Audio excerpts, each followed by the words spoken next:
Lo que también aprendes como a reconocer mucho y siempre se me va a quedar así en el cerebro es los olores. Los olores de las enfermedades. O sea, te puedo decir así de, esta persona llamó por algo que tiene en el riñón. Esta persona llamó por algo que tiene en el abdomen. Donde solo cabía el coche, podíamos pasar por un pasillito y el señor vivía abajo del coche. No abajo manches. Del coche. Pero el contexto siempre es lo que más me impresionó a mí. Más que como cuando me han preguntado, ¿qué fue lo peor que viste? Eso es lo que más me impactó. Como el... Pero no, o sea, él está como sin nada. Tenía 16 balazos, le contamos. Y... Con hoyo de entrada y de salida. Hoyo de entrada. O sea, tenía 32 huequitos. Sí, exacto. Y pues te están pidiendo, ves que la gente está violenta, que los familiares... Y entonces tienes que hacer algo que se llama RCP por piedad, que tú haces como si sí estuvieras haciendo un RCP, pero tú bien sabes que obviamente no va a funcionar. No va a regresar. ¿No? Y entonces pues sí nos tocó un caso que es de los casos que más creo me llegó, de una chica que habían atropellado y pues estaba con 1000 fracturas, había tenido fractura de pelvis. La fractura de pelvis y la fractura de fémur secuestran muchos litros de sangre, es una hemorragia interna. Entonces... básicamente es como si te vaciaras. Y en el hospital, así, antes de atenderla, todos los de urgencias, no manchen, vengan, así como súper amorosos. Y llegan los doctores con sus celulares, cosa que pues obviamente es antiético, porque pues ¿qué van a hacer con esas imágenes? No sé si las tengan para su carpeta de fines académicos. Hola, ¿qué tal amigos? ¿Cómo están? Espero que se encuentren de maravilla. Estamos nuevamente en un capítulo nuevo de Pepe y Chema. Recuerden que yo soy Pepe y también Chema. Y hoy tenemos a una invitada, Greta Portilla, que ahorita se las voy a presentar. Ella fue paramédico en la tercera ciudad más grande del mundo. Yo estaba leyendo un dato por ahí que por cada ambulancia hay 100,000 habitantes. No sé si sea... si sea cierto, no tengo exactamente el dato, pero... yo creo que hasta menos. Sobre todo ahora sí. Bueno, contando las Patito. Contando las Patito. Que esas no deberían de contar. Pero ahorita vamos a platicar de eso. Gente, muchas gracias por venir a un capítulo más. Recuerden que estamos en Spotify también. Ya pueden escuchar por ahí el podcast. Seguirnos en Facebook y en Instagram, por favor. ¿Sale? Y pues, Greta, bienvenida. Muchas gracias por aceptar la invitación. No, para mí es un placer que estés aquí. Gracias a ti por invitarme. Y pues nada, Greta, pues ¿qué nos puedes platicar un poquito de ti para que la gente entienda un poquito más el contexto? Claro. Bueno, yo estudié artes visuales en el Centro Nacional de las Artes. Dirán como, ¿qué tiene que ver? Sí. Pero justamente me acerqué al área de la salud porque empecé a hacer en algún momento de mi vida que tuve un problema de salud, mucho deporte. Entonces empecé a hacer danza aérea y pole fitness y dije, el área de la salud me llama muchísimo, ¿no? O sea, también amo mi carrera, soy fotógrafa, pero sí, dije, tengo que estudiar algo relacionado a... Entonces empecé a buscar, quería estudiar fisioterapia, pero relacionada con el deporte, pero pues obviamente el trabajo, la vida cotidiana, pues no tenía tiempo de hacer eso. Y tenía una alumna de pole fitness que era fisioterapeuta y me dijo, oye, tengo un amigo que es paramédico, ¿por qué no vas a ver a Cruz Roja? No tienes que ir todos los días, vas fines de semana, entonces pues ya tienes como un chance de estudiar algo relacionado con la salud y ves si te gusta. Entonces pues lo pensé, fui a ver. Paralelamente pasaron algunas cosas fuertes en mi familia. Unos familiares fallecieron en una carretera en un accidente muy aparatoso y dije, bueno, pues tal vez como la vida me está trayendo por este lado y pues bueno, ya investigué y todo, me gustó el programa y pues me metí y me encantó. ¿A qué edad entraste? Como a los 30. Más o menos. Te ves bien joven, yo creí que tenías menos. Ay, así de... ya es que me duermo temprano. Me duermo temprano, sí.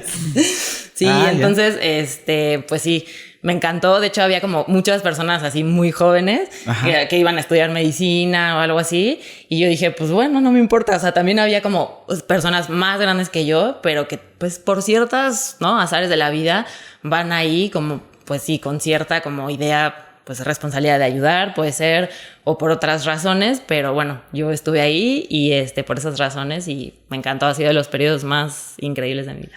¿Y en qué consistía ser un voluntario de la Cruz Roja? ¿Qué te tocaba hacer? Sí, pues obviamente al principio se llama técnico en urgencias médicas, es una carrera técnica, en realidad el básico dura 1 año, el intermedio dura otro año y el avanzado dura otro año, o sea, en realidad son 3 años, puedes hacer solo uno y empezar como a trabajar o a atender. pero dependiendo del nivel, pues ya vas haciendo como habilidades más, pues más importantes, digamos así, más invasivas, medicamentos, ¿no? Laringoscopía o cosas así, ¿no? Laringoscopia para intubación endotraqueal. Entonces, nosotros hacemos la evaluación primaria y sí podemos meter ciertas cosas intravenosas, pero solamente como manejo del dolor, ¿no? Nunca ningún medicamento. Entonces, al menos que vayas como con un médico o con un TUM avanzado que te dé las indicaciones de cómo hacerlo. Entonces, nosotros básicamente hacemos la evaluación primaria y los tratamientos que se tengan que hacer dependiendo las patologías o los traumatismos que nos tocan, ¿no? Y están como tipificadas, como muy comunes. Estudiamos fisiología, morfología, ¿no? Obviamente anatomía, muy tipificado de las distintas como enfermedades. Entonces también obviamente, ¿no? Atendemos trauma, ¿no? Está toda la capacitación de trauma, es decir, caídas, ¿no? Choques, ¿no? Pues desde lo más básico hasta lo más básico hasta lo más, o sea, digamos como traumatología más la clínica, ¿no? Que pueden ser ya obviamente enfermedades, eventos cerebrovasculares, ¿no? Obviamente infartos al miocardio, etcétera. Entonces, eso. Ok. Hace ratito, como para que les demos un poquito de contexto a la gente, hace ratito me mencionabas que existían unos códigos, que es como ustedes pudieran identificar, mira, este caso es un código rojo o amarillo. ¿Cómo consiste eso? Hay códigos, pero más esos códigos son los códigos de radio, ¿no? A ti te comunica por radio que hay, por ejemplo, un choque, ¿no? Y se denomina por un número, 45. Hay un 45. O sea, para que no sea como tan larga la conversación. Ya, claro. Entonces, pues sí te tienes que ir como aprendiendo los códigos porque luego es como, ay, ¿qué era el 45S, no? Y es toda una lista. Y también se usan, por ejemplo, cuando estás con familiares y la persona ya murió y tú tienes que comunicarte como con tu compañero, decir, esta persona ya falleció, pues no digas enfrente de un familiar como, oye, ya falleció, o ahí está el cadáver, ¿no? Entonces tiene ciertos números, ¿no? 14, para decir que hay un cadáver, ¿no? O, por ejemplo, suicidio, palabras que pues no las puedes como verbalizar así, se usan códigos. Entonces, así se usan como para comunicarse entre los compañeros, para hacer las cosas más resumidas y para que las personas a tu alrededor pues no sepan como, ¿no? De tajo qué está pasando, ¿no? O si te tienes que ir, ¿no? Porque hay situaciones muy peligrosas donde tú tienes que decir, vámonos. No sé, dices, ¿no? El número de vámonos, 27, órale, 27, ¿no? Cosas así. O el familiar, ¿no? Hay códigos para todos, para nombrar accidentes, ¿no? Si es un choque, si es un paciente clínico o cosas de la escena. Entonces, y lo que decías del código verde, código rojo, son más bien como parámetros de una situación que está en verde, que son pacientes que pueden ir por su propio pie al hospital, que igual te llaman y evalúas y no es como, no amerita traslado. Sí, siempre se dice amerita o no amerita traslado. Entonces, verde no amerita traslado, amarillo es en 6 horas máximo tienen que recibir el paciente ayuda, puede o no trasladarse por sus propios medios, y código rojo pues amerita traslado porque también son pacientes, se llaman de la primera prioridad, que son accidentes ya muy graves o pues datos clínicos también muy graves que necesitan atención médica ya urgente. Ok, supongo que cuando tú estás ya entras a la Cruz Roja, pues tu mundo cambia de perspectiva totalmente. Sí. ¿Qué mundo descubriste o pues te das cuenta de lo real que es el mundo y de las cosas que suceden? Claro. ¿Qué cosas te tocó a ti en teoría pues aprender a ver y que sean cotidianas para ti? Claro, cambia radicalmente desde tu cotidianidad, ¿no? Horarios, por ejemplo, yo cubría sábados en la noche. Entonces, obviamente, era como, pues, muchos amigos vámonos de fiesta, o, bueno, simplemente quedarte en tu casa, hacer otras cosas. Y pues no, yo iba a cubrir y pues me tocó ver cosas como muy impactantes. Sobre todo te platicaba de por ejemplo, el abandono de las personas de la tercera edad, ¿no? De que tú das por sentado que a lo mejor tienes un familiar que siempre vas a cuidar y todo, y en realidad la tasa de abandono de personas de la tercera edad es altísimo, incluso viviendo con sus propios familiares. Las personas, nos tocó ver muchas personas que vivían en un cuartito de la casa, aislados, lleno de polvo, ¿no? Así hasta como con cobijas, aventado ahí. ¿De dónde está el familiar? Pues ahí. Incluso te platico, fuimos a más o menos por el centro, donde está Plaza Santo Domingo. Nos tocó una persona que nos llamó porque su mamá estaba en una pues tenía como, no sabía levantado, estaba como desmayada y no sé qué. Entonces ya fuimos y lo impresionante fue que llegamos al edificio ahí enfrente de Santo Domingo. O sea, si ustedes caminan por Santo Domingo, ves como los edificios, pero justo es este mundo como invisible, las personas invisibles, ¿no? Sí. Que entramos y era como, parecía una vecindad. Y en el tercer piso subimos y el hijo como con un jugo de naranja, así como, ahí está mi mamá normalizando eso, ¿no? Ajá. Y la señora vivía en un hoyo en una pared. O sea, literalmente estaba la pared, un hoyo y adentro, o sea, como que al principio vimos como dónde está la señora, la persona, y estaba tirada, o sea, ni siquiera como que tenía colchonetas, nada, o sea, estaba literalmente como si hubieran puesto una bomba en esa pared, el hoyo, las cobijas y la señora ahí tirada, ¿no? Wow. Entonces, pues, evaluamos y aparte, pues, hicimos las preguntas correspondientes que se tienen que hacer y el hijo todavía nos dijo, no, sí, levantó para desayunar y pues ya después se acostó y no quiso y no sé qué. Entonces, le evaluamos, no ameritaba traslado, tenía como un síndrome metabólico, ¿no? Derivado de su diabetes. Y pues ya nos fuimos y mi amigo así, yo como, ay, ¿qué onda con esto, no? O sea, claro. Lo padre es también tener como ese compañerismo de platicar, verbalizar las cosas que ves como de, soy yo, ¿no? Sí, o sí, ¿qué onda? Y sí, me dijo, ¿y sabes qué? No te dije nada, pero atrás de ti había 2 ratas enormes, ¿no? Pues ahí conviviendo con la señora, ¿no? Y yo así, y no te dije porque si no iba a ser como, ¡ay! ¿No? Claro. Entonces, pues obviamente, pues sí, son cosas como muy tristes. Entonces, pues sí nos tocaron varias como de esas. Y pues lo que me preguntas es como lo increíble es darte cuenta dónde estás tú, ¿no? ¿Qué puedes hacer como, pues por esa gente? Y pues dónde estás parado en tu realidad y la realidad que existe, que es invisible, que tú nunca vas a ver, ¿no? Si no hubiera trabajado en Cruz Roja, no me hubiera dado cuenta de la alta tasa de personas que son abandonadas por sus propios familiares, que es más común de lo que creemos, ¿no? Y eso es bien curioso. Por ejemplo, ahorita me contaste una historia de una persona que en teoría vivía con los familiares, pero ¿te tocó atender a personas que estaban abandonadas totalmente? Totalmente. Me tocó un señor que vivía en un garage de un edificio. La mayoría de las personas que atendíamos, que atiende Cruz Roja, las ambulancias, porque es gratis, nunca les deben de cobrar, son de personas de bajos recursos, muy bajos recursos, o incluso personas en situación de calle.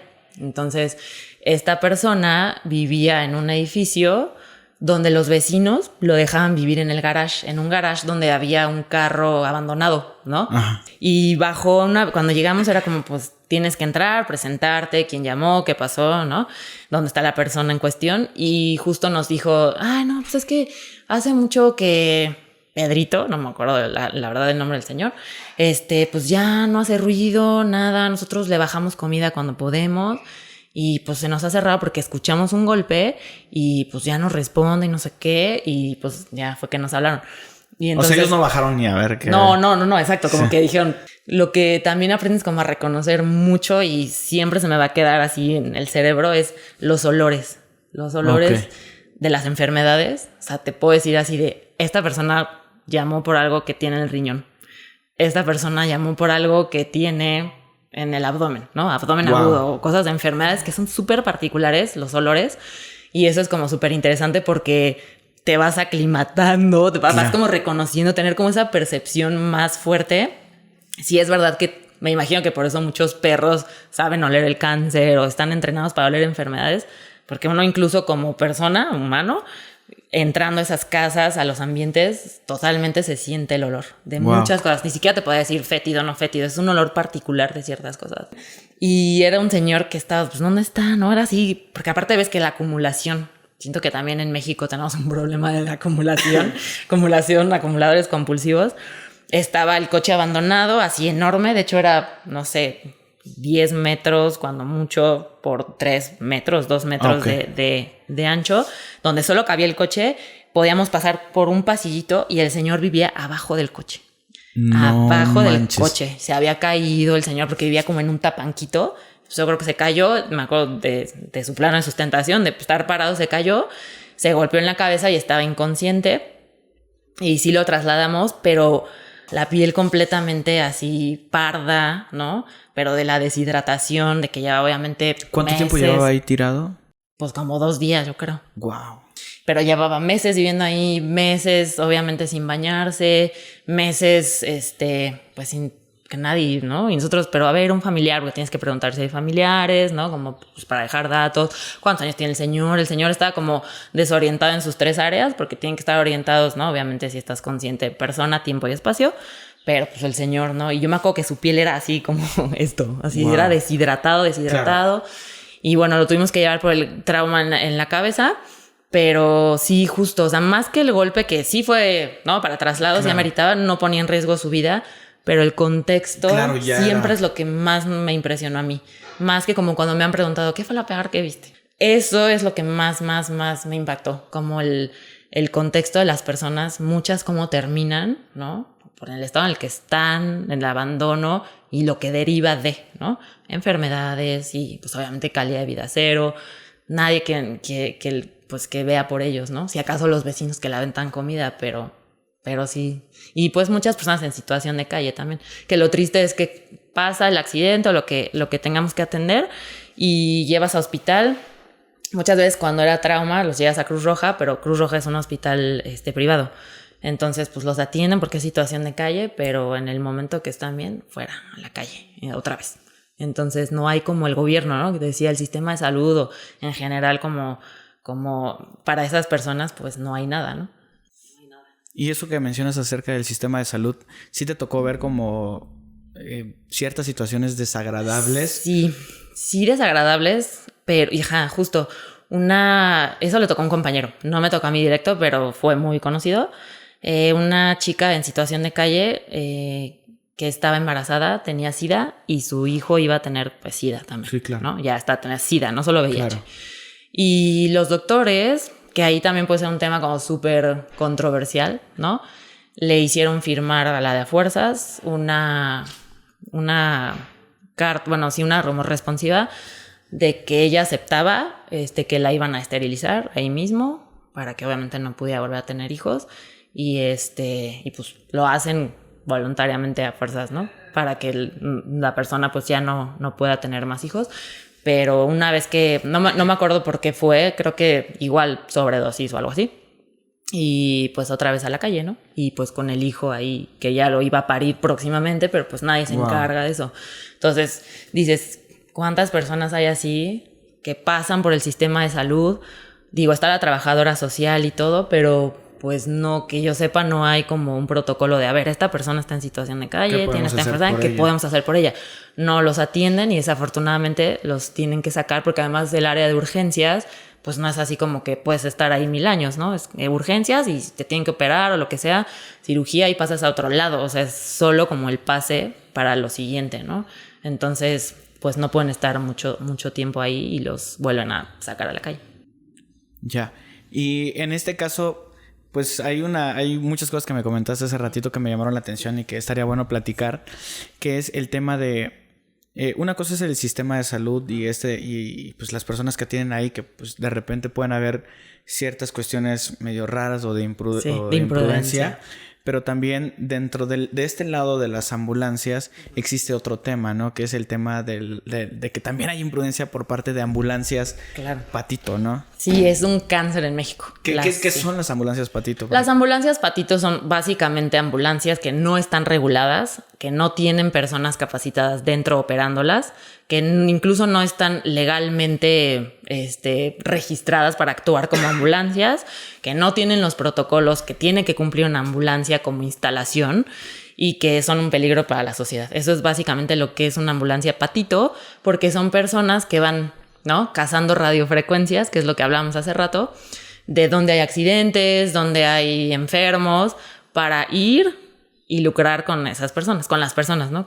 Que en el momento más vulnerable te dicen, ok, tu familiar está atropellado, yo te cobro 8,000 pesos por trasladarlo a un hospital y por hacerle un tratamiento que no sabemos cuál va a ser porque desafortunadamente son personas que no están capacitadas. Muchas veces pues van y quieren tratar pacientes de una forma obviamente irresponsable, lucrando con eso y pues van y quién sabe qué les hagan a las personas. Muchas veces incluso probablemente ponen en riesgo peor su vida. Y pues si bien les va, los avientan en los hospitales o incluso dicen, bueno, te lo dejo en 6,000, ¿no? Pero, pues, o sea, cobro 8 y la persona, Sí, obviamente, el familiar o lo que sea, está desesperado y va a hacer todo lo posible para que atiendan a su familiar o a la persona en cuestión. Entonces, las ambulancias, Patito, hay muchas. No quiero decir nombres porque, Claro. porque igual ahí, ¿no? Seguramente, ¿no? Podría haber ciertas cosas, pero digamos que lo que está regulado son en ambulancias privadas, pueden ser empresas que asegúrense que obviamente, ¿no? Que la mayoría de veces solo hacen traslados, no van a la calle a atender urgencias, sino son ambulancias de traslado. Y ERUM, que es el Escuadrón de Rescate de Urgencias Médicas de la ciudad, y Cruz Roja. Pero de ahí en fuera, todo lo que vean ahí como también medio destartalado, pues está para correr y de verdad deseo que nunca les tenga que tocar nada. Fíjate que yo no sabía que eran como tal cual ambulancias, Patito. Yo vi un documental en Netflix, justo que estábamos platicando, de una familia, ¿no? Y en la familia pues tenían su ambulancia. Sí, ¿no? Y estaba el papá, el y abuelito, su hijo que iba en la secundaria y uno más pequeñito y ahí andaban arriba de la ambulancia. Claro, sí, totalmente. Atendiendo a la gente. Sí, y lo que decíamos, ¿no? Que no solamente, pues sí, obviamente es responsabilidad de esas personas y decíamos justo, ¿no? Que todo tiene que ver, como las personas que no tienen oportunidades, ¿no? Y que tienen que buscarse una forma para subsistir o que naciste en esa familia y dices, bueno, pues eso es lo que hacen, ¿no? Y no tienes a lo mejor la madurez o los recursos intelectuales, emocionales para decir, no es algo, no es ético, ¿no? Claro. No está bien. O la gente que pide en los altos, me ha tocado mucho como paramédicos que tienen su casco y así de, no, pues para salvar gente, o que se suben a los camiones y pues no, o sea, yo a lo mejor si tú no sabes nada dices, bueno, pues le doy, pobre gente que no tiene buenos sueldos y tal, pero pues es gente que no tiene los conocimientos, que no debería estar atendiendo gente. Entonces, del documental de Netflix, obviamente también hay muchísima corrupción del gobierno, ¿no? ¿Estás de acuerdo que las ambulancias no es como que a mí se me ocurre salir con una ambulancia a ponerle unos foquitos? O sea, por ahí hay patrullas, por ahí está la regulación de la Ciudad de México, ¿por qué nunca nadie ha hecho nada? ¿No? Y para que entiendan la molestia tal vez de ella, porque tal vez nosotros, o la gente, porque cuando yo vi el documental se me hizo como padre, pero ahora pónganse en ese contexto. Imagínense que un familiar de ustedes está muy mal y yo tengo una ambulancia y yo sin conocimientos voy para llegar antes que cualquier ambulancia. Así porque voy cazando la frecuencia de, pasó tal cosa, ¿no? Entonces llego y yo como que, bueno, pues le pasó tal cosa, ¿no? Hay que hacerle esto y lo otro para luego llevarla a una clínica que, por cierto, yo cuando estaba viendo el documental resulta que lo llevaban a clínicas que también estaban coludidas. Que les pagaban por llevarles pacientes. Sí. Entonces, imagínense ese contexto y entiendo la molestia perfectamente, sí, porque pues... Porque solo pregúntense, ¿no? ¿A ustedes les gustaría que su familiar fuera tratado por alguien así?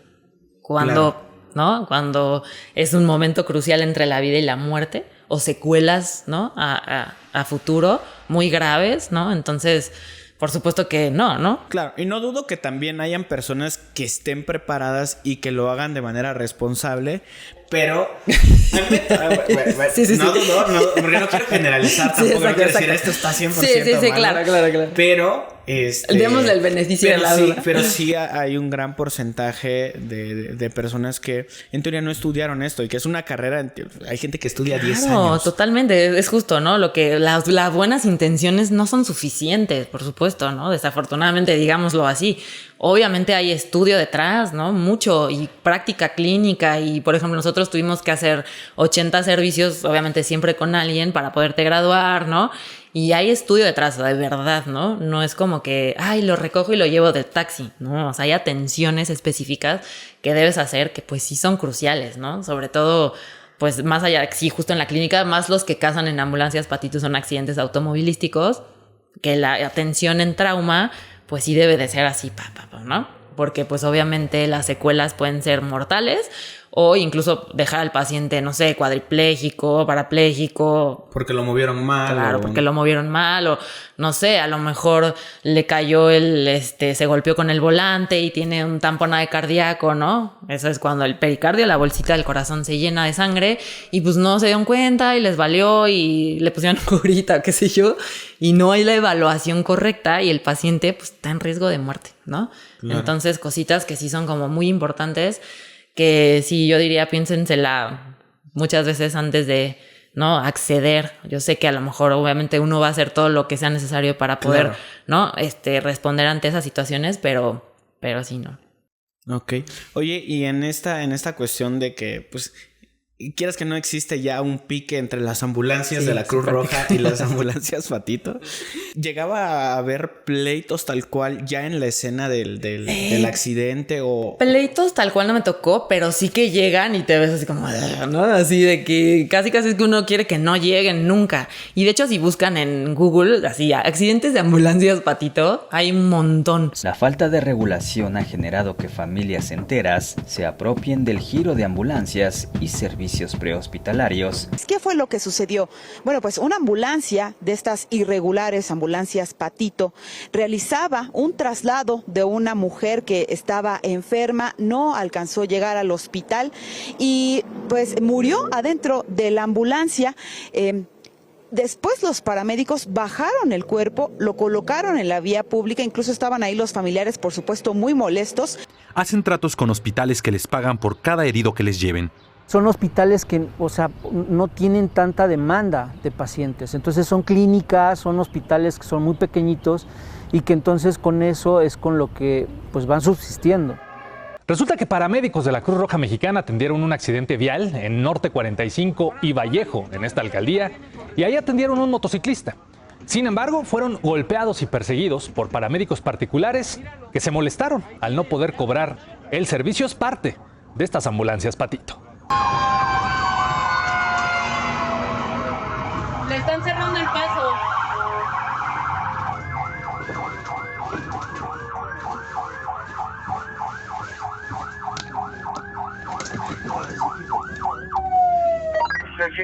¿Y atrás, güey? ¿Qué pasó con cargado? No sé, hermano. ¿Dónde está tu encargado? Vaya, por el radio pídeme tu encargado, güey. De ambulancias Patito que chocan para llegar. Corren. Sí. Es que justo ahí va otra cosa. Para ser operador hay una capacitación muy importante para ser operador de ambulancia, porque tienes que saber perfecto las vías, ¿no? Obviamente, si vas a entrar en sentido contrario, cómo entrar en sentido contrario. La ambulancia en sí misma tiene varias formas de... varias sirenas. Ajá. Entonces, una sirena es para una cosa, otra para otra, avisa ciertas cosas, ¿no? También el radio de, no sé si les ha tocado así como quítense con permiso a coche tal, ¿no? Y sobre todo en la noche. Entonces, estas ambulancias no respetan nada, o sea, van y como no está preparada, o sea, no está capacitada la propia ambulancia, la instalación, seguramente no tienen ese tipo de sirenas, porque hay diferentes tipos de sirenas. Entonces, pues van como Dios les dio a entender, y sí hay muchos accidentes que además no dices, bueno, se accidentaron ellos. Van y atropellan a otras personas, ¿no? Van, atropellan personas, causan otro accidente dentro de la misma carrera y han salido eyectados ellos mismos. O sea, también hay una forma, obviamente, de ponerse el cinturón atrás, que a veces no se hace porque, ¿no? Pero el operador, por lo menos con quien yo siempre estuve en las ambulancias, era un señor, así que mis respetos, llevaba muchísimos años de operador y con todo el cuidado, además nos cuidaba a nosotros, ¿no? O sea, como debes de ser paramédico. Pero este señor ya había hecho, obviamente, sus estudios, pero más era operador, pero pues sí, te la tienes que saber así, claro, ¿no? Fíjate para que yo... estás llevando personas, ¿no? Ya, fíjate que yo hice un podcast secreto. Ese nadie lo sabe, nadie lo ha visto porque no ha salido. Y ahí en ese podcast yo entrevisté a un federal. Y el federal justo me estaba contando que a ellos les dan capacitación para que aprendan a manejar con la rodilla. Wow. Con la rodilla. Con la rodilla. Es que los federales sí son... De hecho, el ERUM, pues, son policías. Sí, porque dice que a veces tienen que ir con el arma o tienen que ir con el radio y tienen que ir manejando con la rodilla y reciben capacitaciones para aprender a manejar. Sí, seguro. No, acá también, o sea, te digo, seguramente hacen sus técnicas así, ojos cerrados y aquí date la vuelta. Pero sí, no, o sea, la verdad es que la tasa de accidentes que puede pasar, porque obviamente, pues, ¿no? Pero sí, tienen que saberse perfecto las vías. O sea, no es una persona que, a ver, voy a ver el Waze, ¿no? Y el señor viejito iba a ver con su mapa, jamás. Se sabía la ciudad así de... fuimos a colonias donde es aquí? Obviamente que jamás en tu vida irías, ¿no? Súper perdidas y remotas. Y el señor sabía perfecto, ok, es por aquí, es por acá, o sea, lo tenía todo en la cabeza. Wow. Entonces sabía perfecto todas las vías, de qué dirección van, si van hacia el norte, hacia el sur. Están súper orientados, obviamente, al poniente, surponiente, ¿no? O sea, uno es así como, bueno, yo solo voy, pero él estaba perfectamente orientado, entonces saben puntos específicos, ¿no? Entonces, además de que pues vas a llegar súper rápido, que cubres en cierta área, no es como que de Xochimilco me voy a tal, ¿no? Claro. Pero incluso así se sabía perfecto así todo aquí. Entonces, de una manera además responsable, pues, no chingón. cualquiera puede manejar una ambulancia. Todos podemos ser voluntarios de la Todos Cruz podemos ser voluntarios, pero hay que hacer el año, por lo menos, de técnico en urgencias médicas, nivel básico. Y aprobar los exámenes. También tenemos un curso de la AHA, que es la American Heart Association, para estar capacitado para dar RCP. Y Ok. cada cierto tiempo tienes que actualizarlo. ¿Qué es lo que deberíamos saber cada uno de los ciudadanos? Ok. Ujú. ¿Qué consideras qué técnicas deberíamos de Ok. saber? Muy importante pregunta. Hay un curso en Cruz Roja. No tienes que tener los conocimientos de un paramédico, porque ya son intervenciones más específicas. Pero hay cursos que se llaman 6 acciones para salvar una vida. Y eso es para primeros respondientes. Y justamente hay muchos países donde sus pobladores ya casi, ¿no? El gobierno les organiza, o incluso desde niños, a saber esas acciones, ¿no? Y digamos que son como el ciudadano promedio, con 0 conocimientos médicos, puede responder ante una calamidad, ante una emergencia, una urgencia. Entonces, hay cursos en Cruz Roja Mexicana que se llaman así, 6 acciones para salvar una vida, y pues se divide más o menos en clasificar los diferentes tipos de emergencias, ¿no? Ajá. ¿Qué es una emergencia? ¿Qué es una urgencia? La diferencia entre estas. Ajá, Ok. porque hay ¿Cuál es la diferencia entre la emergencia? diferencia entre emergencia y urgencia. Emergencia es donde sí puede haber, la evaluación es sí puede haber un riesgo, ¿no? De vida o de muerte, pero no necesita una atención inmediata como ok. lo es una urgencia, ¿no? O sea, sí tiene que atenderse, sí es de cuidado, sí puede estar en juego la vida de uno o más personas, Ok. pero la urgencia es inmediata. Ok. Digamos lo que pasó en el 2017, eso es una urgencia, ¿no? Ok. Un sismo, una explosión o a lo mejor un trauma craneoencefálico donde hay una hemorragia, saber distinguir entre una y la otra, ¿no? También se divide en trauma, ¿no? Por ejemplo, ¿qué es una laceración? ¿Qué es una quemadura? ¿No? O sea, por ejemplo, el 90% de los accidentes, ¿no? Fatales incluso, muchas veces pasan en casa, no pasan en la calle, pasan en casa. Quemaduras, ¿no? Que el niño jaló la olla con los frijoles, tiene quemaduras de 3er grado, ¿no? Se infartó la abuelita o alguien un joven que tenía una patología en el corazón que nadie sabía y se infartó. Ahogamientos, ¿no? Paros respiratorios, paros cardiorrespiratorios, ¿no? Atragantamientos es una tasa muy alta como de urgencias. Sí. Y pues la gente no sabe hacer, ¿no?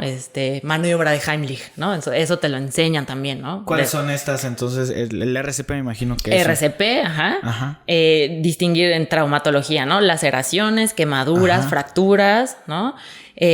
Obstrucción de la vía aérea, que puede derivar en un paro respiratorio o un paro cardiorrespiratorio. Y todo te lo enseñan para pediátrico, niño, o sea, y adultos. Entonces, y cómo manejar la escena, ¿no? Cómo no entrar en pánico, que es lo primero que tienes que hacer con pasos. Llamar al 911, dar órdenes de qué es lo que está pasando, cómo describir incluso lo que pasó, ¿no? Que la persona no entre en pánico de, es que no sé qué pasó, está aquí, ¿no? Es una persona de tal y tal, no sé, el niño, ¿no? Se le cayeron los frijoles y tiene una quemadura, ¿no? De la mitad de su cuerpo y pues, ¿no? También cómo saber describir lo que pasó, identificar, describir y pedir ayuda. Cómo hacer esos pasos, ¿no? Cómo pedir ayuda, cómo identificar y qué es lo que tú puedes hacer como primer respondiente en un montón de casos, en la vida cotidiana, ¿no? No sé si les ha pasado que a lo mejor está en la calle y ven una persona tirada y dices, no, pues yo ni me acerco porque ni sé, ni lo voy a tocar. Y legalmente tuvimos alguna materia de medicina legal. Como paramédico sí tienes más responsabilidades, pero como ciudadano es como, pues no sé si lo toco y me llevan al bote porque le pasó algo, ¿no? Pero incluso eso, ¿no? Si no sabes hacer nada, ¿cómo puedes ayudar? Creo que eso es una pregunta súper crucial de hacernos conscientes, ¿no? ¿Qué puedo hacer yo que no tengo los conocimientos, no? Pues llamar al 911, ver si alrededor hay una persona que la conoce, o a lo mejor si ya tomé ese curso, señor, señora, me escucha, ¿quién es usted? ¿No? Lo que te decía de las 3 áreas, todo eso te lo enseñan como evaluación del paciente primario, ¿no? Y cómo derivar todo eso a alguien que sí sepa, ¿no? Y de verdad, o sea, los primeros respondientes, puede ser cualquier ciudadano, hay veces que es crucial también. Si googlean en otros países, las personas, no sé, el amigo que tenía el curso de primeros auxilios le salvó la vida al amigo que se estaba ahogando, ¿no? Y nadie, o sea, de verdad hay videos así como, nadie está haciendo nada, ¿no? Y pues ya sabes hacer la maniobra y vámonos, ¿no? Entonces, es súper importante como saber qué hacer ante cualquier experiencia. Y sí, yo recomiendo muchísimo como estos cursos duran 3 días, ¿no? Y te dan tu manual. Salvan una vida, sí. Y salvan una vida. O sea, literalmente se llama 6 acciones para salvar una vida. Entonces, espero que nunca les toque. A mí, antes de saber esto, sí más o menos sabía lo de maniobra de Heimlich. Le tuve que sacar una zanahoria a mi mamá. No manches. Sí, fue el periodo que te dije que habían muerto unos familiares en un accidente en carretera. Y pues no sé, como que en esa época la casa estaba muy rara, ¿no? Y mi mamá igual estaba comiendo y en eso empezó, ¿no? Y yo así de, no puede estar pasando esto. Y literal hice la maniobra como 3 veces y hasta que expulsó esa zanahoria, porque dije, si no hubiera estado yo, ella, ¿qué haces? Hasta te mueres, literal. Sí, o sea, ahí vas, te mueres, caes en un paro respiratorio, paro cardíaco, bye. Entonces, de verdad, o sea, puede pasar en cualquier momento a sus amigos, a sus hijos, sobre todo si tienen hijos chiquitos, pequeños, bebés. ¿No? Claro, qué hacer, no entrar en pánico, ¿no? Sobre todo saber manejar la situación, cosas que ojalá nunca nos pasen, pero que estamos expuestos todos los días. Ya. Oye, y en este tema ya de atender casos y este tipo de cuestiones, me imagino que hace rato me platicabas que habían casos que se vean súper dramáticos y que de repente pues no pasó nada, o casos donde por una cosita mínima la persona fallecía. Sí, exacto, que justamente también pasa como si toman el curso o si les interesa tomarlo, van a ver que hay lesiones que son muy aparatosas, que se ven horribles, o sea, que de verdad impresionan mucho, ¿no? Por ejemplo, casi amputaciones o abulsiones. Abulsiones es cuando casi se separa el miembro o la extremidad o alguna parte de la cara o alguna parte de algún tejido, pero no llega a la amputación completa, ¿no? Se ven tan aparatosas que dices, esta persona ya, ¿no?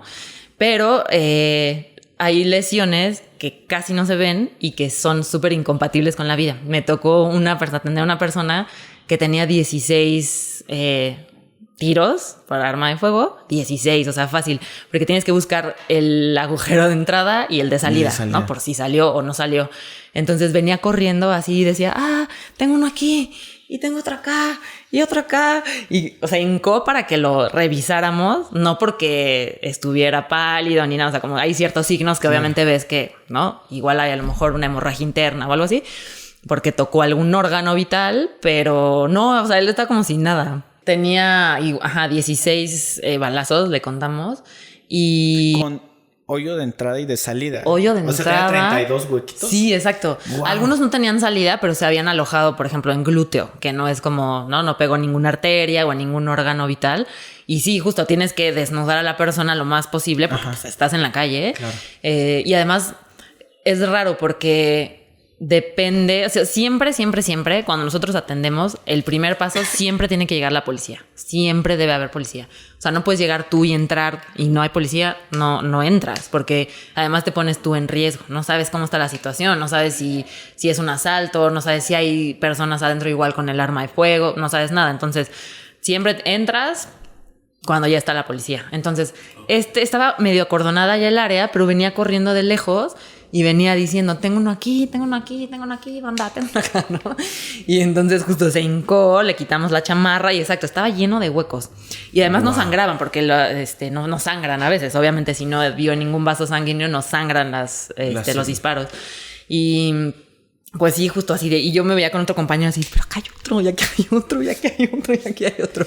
Wow. 16 le contamos, me acuerdo, de entrada, exacto, y de salida. Algunos no tenían salida, debes de buscarlo, pero sí, no, se veían así, estaba como coladera. Y como sin nada, o sea, porque cuando obviamente entra el arma de fuego, el tiro, el balazo, pues obviamente... empieza a haber diaforesis, que es la piel pálida, ¿no? Claro. Húmeda, y obviamente es un signo de que puede haber una hemorragia interna, o sea, cosas ya obviamente, ¿no? Desorientados, cosas más graves, pero él estaba así como si nada, que también la adrenalina del momento, ¿no? Es crucial, como de no pasa nada y luego, ¿no? Pero obviamente sí requirió traslado, pero lo dejamos como en un estado, ¿no? Orientado. Ajá. O sea, solo porque son 16 balazos y en el hospital deben de hacer, obviamente, radiografías y todo, de dónde están, ¿no? Si salieron o no salieron, si lo tengo que sacar quirúrgicamente o no. Pero sí, y hay personas que con uno, ya, ¿no? Fallecieron. O si me tocó uno una vez, era como una fiesta familiar. Y de repente llegamos y ya está la policía y todo porque al tío, no sé, a la persona le habían dado un tiro. Creo que había sido como un ajuste de cuentas. Y lo muy fuerte también que pasa es que los familiares están alrededor, ¿no? Y entonces casi de, ayuda por favor a mi tío, no sé qué. Pero tú tienes que estar súper enfocado a qué vas a hacer. Y lo que te decía de nuestro operador, él ve alrededor. También tú como paramédico tienes que estar viendo cómo está la escena, porque no solamente es la tensión. Como es una escena caliente, digamos que todavía están pasando cosas, pues obviamente tienes que estar súper atento a cómo está a tu alrededor, la atención que vas a hacer. Nosotros vimos que la persona ya estaba muerta, porque obviamente le habían dado creo que en la cabeza. Tenía parte del cráneo ya expuesto, del tejido encefálico, pero tú no puedes decir, no, pues es que ya no puedo hacer nada, ¿no? Tú como paramédico técnicamente no puedes declarar la muerte de un paciente. Eso lo hace un médico. Y pues te están pidiendo, ves que la gente está violenta, que los familiares, y entonces tienes que hacer algo que se llama RCP por piedad, que tú haces como si sí estuvieras haciendo un RCP, pero tú bien sabes que obviamente no va a funcionar. No va a regresar. ¿No? Y me acuerdo que mi amigo me dijo que lo empezó a revisar, que le tocó la cabeza y que obviamente sintió todo el tejido encefálico pues ahí en sus dedos, ¿no? Y son esas cosas que dices, y tienes que fingir como de que, no, señora, tranquila, va a estar todo bien, no sé qué. Y en algún momento me acuerdo que nuestro operador dijo, ya vámonos, ya, ¿no? Y pues sí, es por el riesgo que corríamos. Es por el riesgo que corríamos nosotros. Entonces, siempre así, de las primeras cosas que te enseñan es la seguridad tuya y la seguridad tuya, ¿no? Claro. Tuya, la de tus compañeros y la última persona. Pues sí, desafortunadamente en la regla de seguridad, pues es el paciente. Claro, ¿no? es perfectamente entendible. Claro, también. porque imagínate, o sea, tú no puedes arriesgar la vida también por una situación así que te vayan a hacer algo, ¿no? Incluso secuestrar. Ha habido casos que han secuestrado a paramédicos, no en Ciudad de México, pero me parece que en otro estado, no voy a decir cuál, no me acuerdo, pero secuestraron a 2 paramédicas. Entonces, pues sí, obviamente corres el riesgo de también, ¿no? También nos fuimos en uno que había unas como peleas de unas personas que tenían unos pitbulls y los habían mordido. Ajá. Tenían ahí los perros, él no se dejaba revisar porque pues yo creo que traía también, ¿no? Drogas en el sistema y como tú tienes que poner todo en el FRAP e irlo a entregar a un ministerio público, pues no, traía una mordedura, no se dejó atender y es como, pues nos vamos, ¿no? No se deja atender, está muy violento alrededor, hay perros, ¿no? Entonces, pues también ahí te vas, no puedes atender. O sea, hay situaciones en las que no puedes atender, te vas y pues obviamente también tiene que haber disposición de la persona que se deje atender. Y hay casos en los que no se dejan y no se puede. Wow. Oye, ahorita que mencionabas esto de los paramédicos que secuestraron, ¿les tocaban a ustedes que de repente los amenazaran o cositas así? No que nos amenazaran. Me acuerdo que yo sí me acuerdo que sí era como de o lo atiendes, o sea, si ves a la persona violenta como de o lo atiendes o ahorita vas a ver, ¿no? Y pues también hay que saber manejar esa situación, por eso te digo lo del RCP por piedad, pero sí muchas veces, y porque sí la verdad tiene como un poco algo de mala fama algunas veces, como que están viendo si no te robas algo en la casa, ¿no? Muchas veces nos tocó como que la persona, entramos a una recámara que te decía abandonada la persona, como unas literas, la persona estaba como en medio de una litera y 1000 cobijas alrededor, ya había fallecido la persona y yo me acuerdo que volteé a ver y había arriba como de la litera, como un fajo de billetes y la persona así como, ¿no? Así de, pero si no le importa a su familiar, o sea, no va a robar su dinero, ¿no? Pero, o sea, muchas veces eso, ¿no? Como que están más atentos de que no te vayas a robar algo de su casa. Que dices, bueno, algunas experiencias malas habrán tenido. Claro. Entiendes también, no juzgas como de, ay, ¿no? Sí, claro. Uno va a hacer su trabajo, ¿no? A lo que vas, pero pues sí te das cuenta mucho de cómo son las personas, ¿no? De que le importaba más el dinero que a ver si su familiar ya se había muerto. Y lo que te platicaba, ¿no? También de una señora que nos llamaron y tenía un respirador porque tenía una enfermedad obstructiva crónica en los pulmones. Y pues nos llamaron porque la señora pues se había puesto mal y no sé qué, y llegamos y el hijo como que antes de que entramos nosotros le prendió el respirador como para que siguiera funcionando, pero lo tenía apagado ya. Entonces nosotros todo tenemos que poner en unas papeletas que se llaman fraps, cómo encontraste, dónde encontraste, incluso si hay alguna observación alrededor, la evaluación del paciente, y pues eso lo vas y lo dejas a un ministerio público. Ya está en el ministerio público si quiere investigar o si hay una denuncia. Porque por el hecho de que posiblemente ellos la hayan matado apagando el... Así es. Wow. Entonces sí, todo lo tienes que dejar. De hecho, en los accidentes automovilísticos, legalmente no son accidentes, son escenas de homicidios. Entonces, así hayan sido como homicidios culposos, no dolosos, lo que sea. Es una escena del crimen. Entonces, tiene que llegar siempre a fuerzas primero la policía. Y entonces, pues sí, nos tocó un caso que es de los casos que más, creo, me llegó, de una chica que habían atropellado. Y pues estaba con 1000 fracturas, había tenido fractura de pelvis. La fractura de pelvis y la fractura de fémur secuestran muchos litros de sangre, es una hemorragia interna. Entonces, básicamente es como si te vaciaras. Esos dos huesos secuestran sangre, de los que más secuestran sangre en el cuerpo. Si tienes una fractura de pelvis es muy peligroso. Igualmente una fractura de fémur, porque es como si tuvieras una hemorragia externa que se vacía la sangre, pero internamente. ¿Y qué pasó con esa chica? Y entonces esa chica sí falleció, pero juntando como un poco lo que decíamos hace rato de los hospitales, no voy a decir a qué hospital la llevamos, pero recuerdo mucho que las enfermeras y los doctores, hay una parte que tienes que hacer ventilación mecánica con una bolsa válvula mascarilla, que es presión positiva, ¿no? Es una para respiración en la vía aérea, y obviamente hay una técnica de hacerlo. Y los veías así como que platicando de mientras no sé qué, y le hacían la ventilación mecánica y nosotros así de no manches, ¿no? Y los doctores, no sé, ya también como algunas de estas están desensibilizados. O sea, obviamente tuvo que entrar así al cuarto de choque porque pues ya se estaba muriendo la chica. Y pues sí, así como de, pues sí, la vamos a tener que operar, no sé qué, así como si nada, como un pedazo de carne. En realidad yo veía que la trataban horrible, como muy brusco, que digo, entiendo, también tienes que hacer manipulaciones importantes, pero casi sí sin humanidad, ¿no? Después fuimos por otros pacientes, regresamos a ese mismo hospital, preguntamos por ella. No, pues ya se murió, se vació de la pelvis. O sea, se vació, así nos dijo el doctor, se vació. Entonces esa chica falleció, pero lo que estuvo así súper cañón fue que a la hermana, un año antes, le habían hecho lo mismo, en el mismo lugar la atropellaron. Y la hermana también falleció.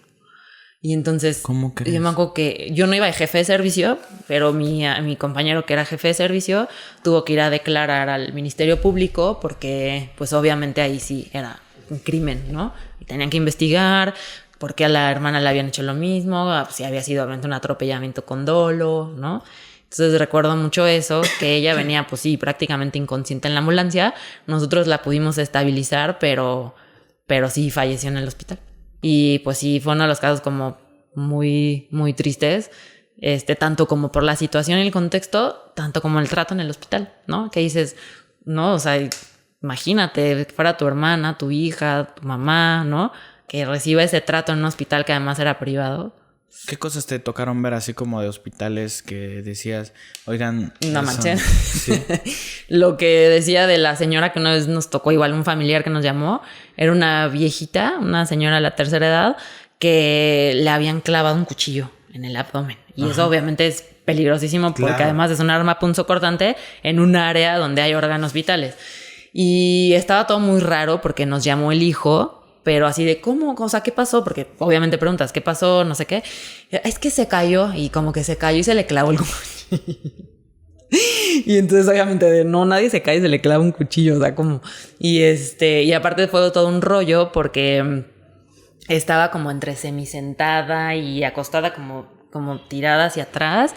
Y entonces, obviamente, pues la mecánica de la lesión no es me caí, me acuchillé. Claro. Entonces, pues ahí sí también está peligroso. Lo bueno que te digo, siempre están los policías.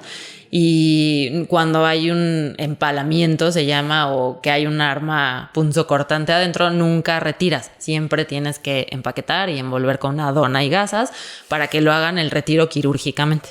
Entonces ya fue todo como un rollo para empaquetar a la señora, la llevamos, la estabilizamos, evaluamos. Y en el hospital, así, antes de atenderla, todos los de urgencias, no manchen, vengan, así como súper morbosos.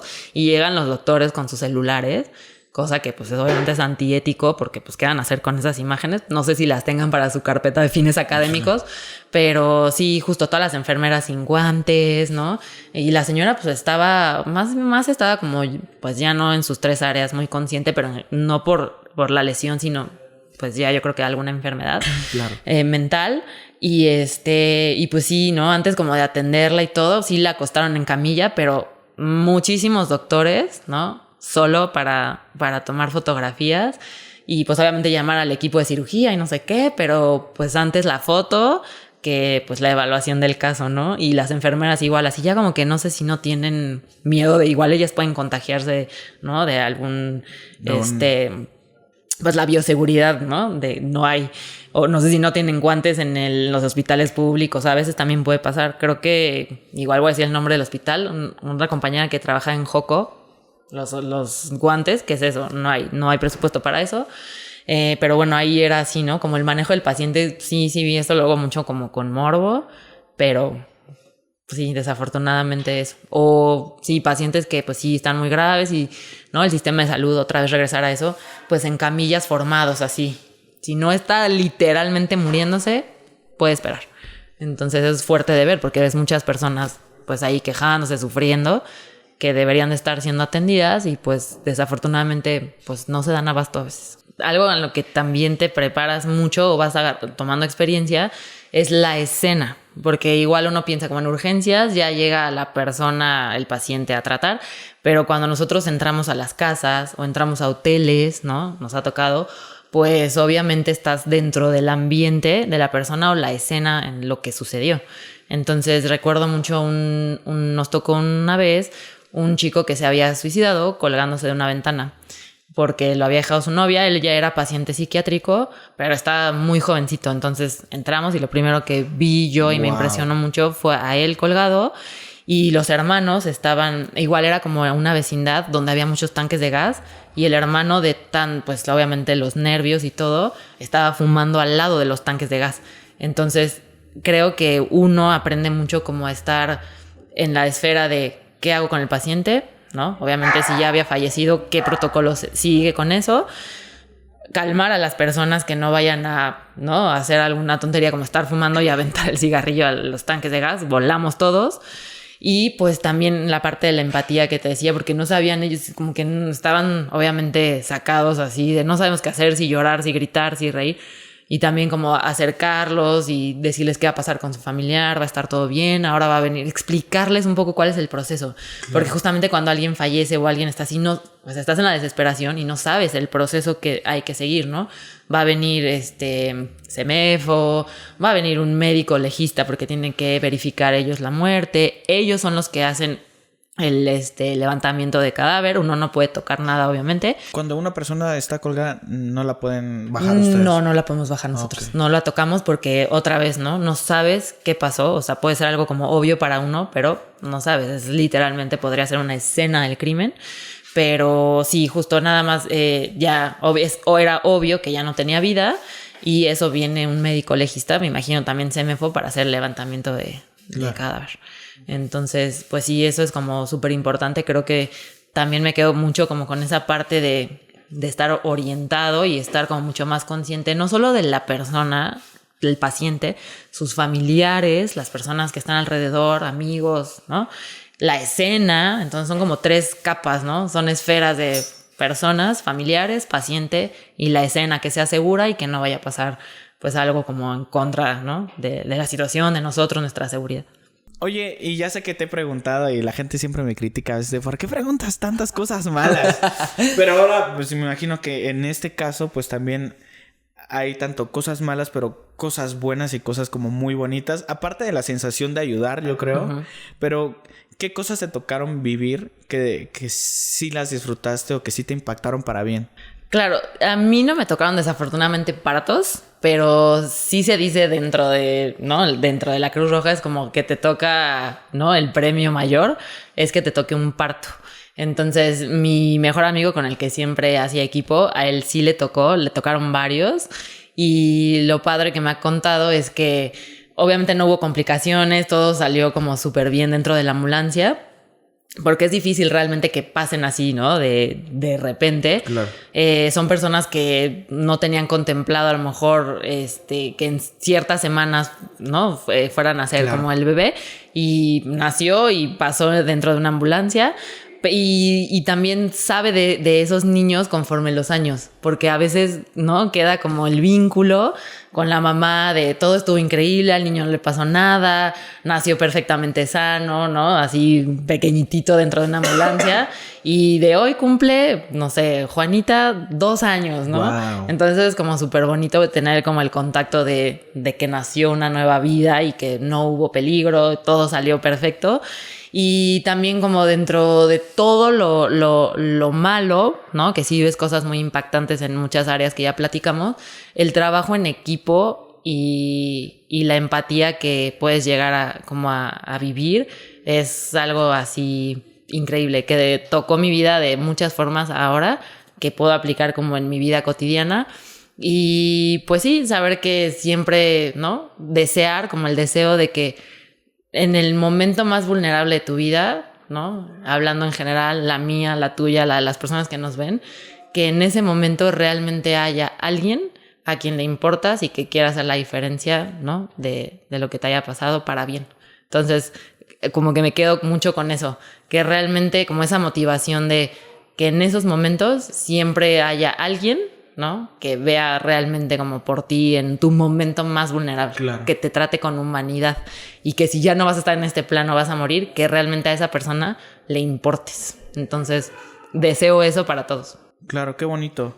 Oye, pues yo creo que siempre, bueno, muchos invitados que vienen para acá, siempre les doy las gracias. No, gracias. ¿No? Y de verdad, gracias por esa labor, porque seguramente como hay gente que te agradece, seguramente hay gente que tal vez por la situación o por X o Y razón no agradecen y es como de, bueno, pues ya acabó. Sí, no, claro. O sea, de hecho uno lo hace porque lo tiene que hacer, ¿no? O sea, bueno, en el sentido de que haces lo que te toca y no esperas eso de regreso, pero sí hay muchas personas que incluso te dicen muchas gracias, te agarran de la mano y eso también es obvio muy bonito, ¿no? Y entonces, sí, nunca me tocó la verdad un caso como de que te fueran a amenazar o, ¿no? De que atiendas a fuerzas o alguna situación desagradable. No, la verdad es que no. O sea, solamente fue como los casos que son impactantes, pero no, nunca me tocó nada como de alguien que me hubiera querido agredir. Claro. Oye, y en esta cuestión de la conciencia de la sociedad tal cual, ¿consideras que hay cosas que la gente debería saber sobre la Cruz Roja o cómo se puede apoyar? Porque pues una puede ser voluntario, como en tu caso, que nunca recibiste ni un solo peso. Sí, no, nunca. Pero también existen diferentes formas de ayudar. Hay muchas formas de ayudar, sí, claro. Se pueden ayudar con recursos económicos. La Cruz Roja tiene como muchos programas para ayudar. Si no puedes, ¿no? Incluso donar 10 pesos, hacen su colecta nacional. Yo sé que muchas veces no se confía como que esos recursos lleguen y así, pero sí llegan los recursos que hacen en la colecta nacional y puedes hacer, yo siempre digo, no tienes que ir a una institución como para ayudar. Digo, si quieres y es como tienes ganas de ayudar, ya sea dando dinero, dando especie o investigando qué programas tienen, creo que la mejor ayuda siempre es qué hay alrededor tuyo inmediato. No tienes que esperar a ir a una institución o a hacer otras cosas que parezcan mayores, sino qué hay alrededor tuyo, ¿no? Si te encuentras una persona tirada en la calle, ¿cómo la vas a ayudar? ¿Qué vas a hacer? Así sea algo muy pequeñito, que sea algo como muy significativo. Llamar al 911, de verdad. Decir, aquí hay una persona que está tirada en la calle, en tal y tal, y no hacer como algo y no hacer como que no pasa nada, porque claro, sí pasa. O sea, creo que la mejor forma de ayudar, si tú quieres ayudar, es observar tu entorno más próximo Y de ahí, ¿no? Incluso si escuchas algo, a lo mejor tus vecinos, ¿no? Pues no sé, a lo mejor hay un problema y llamas a la policía, ¿no? No quiere decir que se tengan que poner en riesgo ellos, pero creo que nos estamos deshumanizando demasiado. Entonces, hay veces me ha tocado ver, ¿no? Si hay una persona tirada en la calle, la pasan por encima. Aquí no pasó nada, prefiero voltear, ¿no? No tires basura en la calle, ¿no? Claro. Cosas que parecen pequeñas, pero que son la gran diferencia si todos las hiciéramos. Ok. Creo que esa es la mejor manera de ayudar. Vale. Oye, pues está súper bien esta observación, recomendación que nos haces, porque sí sucede mucho, ¿no? De que Mucho. de repente en la calle vemos muchas cosas que en teoría están muy fuera de lo normal y simplemente nos quedamos observando. O nos damos la vuelta y nos Sí, vamos. entiendo esta parte de lo que sucede nosotros de no queremos involucrar. No, totalmente, se entiende, obviamente. Pero podemos hacer un poco más, ¿no? Claro, no vas a hacer tonterías, pero vas a hacer algo que puedes hacer la diferencia sin ponerte en riesgo. Sin ponerte en riesgo, Simplemente claro. llamar y decir, aquí hay algo que está pasando. Claro. Oye, no sé si haya algo que gustes agregar, algún mensaje por ahí o algo que quieras que nos haya faltado. Pues no, creo que ya todo. Muchas gracias por invitarme y pues eso, sí hagan su curso de 6 acciones para salvar una vida. Creo que todos, si toda la sociedad supiéramos ser primeros respondientes, otra realidad viviríamos. Bueno, yo soy como político, siempre hago compromisos aquí. Entonces, yo sí me comprometo a hacer ese buenísimo. curso. Lo voy a Me hacer, encanta, de verdad. me encanta la idea, Lo voy a sí. hacer para que pues podamos hacer un poco la diferencia. Y pues nada, Greta, de verdad Muchas fue gracias. un placer para mí platicar Igualmente, contigo. sí. Aprendí también a ver este mundo desde Otra otra perspectiva, que para mí es lo más importante. Claro, ¿no? muchas gracias. Entonces, te agradezco mucho en nombre de toda la gente Muchas por gracias. tu labor. Gracias. Y pues para todos aquellos que quieran ser voluntarios en algún momento, nada más, ¿dónde se pueden acercar o qué pueden hacer? Si quieren hacerlo en la Cruz Roja, pueden ir directamente a la institución que está en Polanco, ¿no? Bueno, aquí en este caso en la Ciudad de México. Pero Cruz Roja tiene por todo el país. Entonces, en la página de Cruz Roja Mexicana, ahí hay muchos programas. Puede ser voluntario desde muy chico. Sí. Y hay varios programas, pues ahí pueden checar qué les conviene. Ok, pues todos aquellos que quieran ser voluntarios, pues ahí nada más déjenlo para saber, para reconocerles. Exacto. Y pues Greta, nuevamente gracias. Gracias a ti y pues, por invitarme. Pues seguramente por ahí la gente va a pedir una segunda parte, así que te vamos a seguir molestando para que Claro nos que cuentes sí. muchas más historias y podamos conversar un poquito más. Muchas ¿sale? gracias, vale. Y pues bueno, gente, a ustedes muchas gracias por escuchar un capítulo más de Pepe y Chema. Recuerden que yo soy Pepe y también Chema. Y gracias de verdad por todo el apoyo. Denle like. Nunca pido que le den like ni que activen la campana, pero si quieren que les avise cuando subo un video, porque no tengo un día en específico, con la campanita ya como que les va a llegar la notificación. Denle like y comenten ahí cualquier cosa que se les ocurra. Exacto. Siempre con respeto es lo único que pido. Y pues bueno, gente. Ahí nos pueden poner sus experiencias, si han tenido algunas experiencias, ¿no? Claro. O del terror o no del terror. Esperamos que no sea del terror, ¿no? Oye, y por cierto, se me olvidaba. ¿Cómo te pueden contactar por si de repente? En Instagram, Greta-app. Greta Portilla soy. Entonces ahí pueden contactarme para lo que quieran. Ella es fotógrafa. Soy también, fotógrafa, sí. Ella es muy buena fotógrafa y ya revisé y vamos a dejar su Instagram y Gracias, todo para sí. que en los enlaces como en la descripción, por si requieren algún trabajo, alguna cuestión muy profesional, muy chingón en la Ciudad de México. Gracias. O en cualquier parte del país, yo ya comprometiéndote, ¿no? Y si trabajo. Sí, en la playa, donde quieran, ustedes pueden contratarla. Sí. En el extranjero también. En el extranjero también se puede. ¿Sale? Gracias. Y pues bueno, Greta, nos Gracias. vemos. Hasta luego, gente. Un gusto. Bye. Listo. Buenísimo. Muy bien, ¿qué tal te pareció? Divertido. Cumplió las expectativas. Sí, claro, cómo no.